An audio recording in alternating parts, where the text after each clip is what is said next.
दाई मैं देखो ते रोज रोज घर के सब बहुत काम ले कर करते आज घर मैं कर दूं का।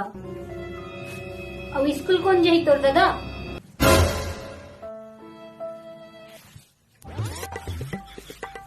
तोर हाथ को दबा दो, चुपचाप स्कूल जा।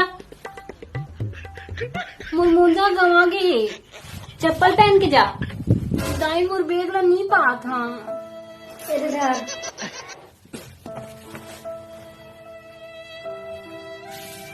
मुझे बड़ जोर से बुखार था, इसे मैं आज भी स्कूल नहीं जाऊँ। तेजा मैं डॉक्टर ले स्कूल भेज दी। हाँ ठीक है।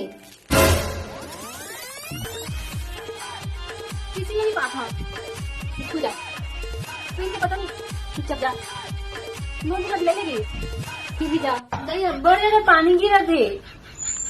कहाँ थे पानी गिरा था? रट रट ले घाम हुई सो। दाई मोर स्कूल ड्रेस कच्चा है।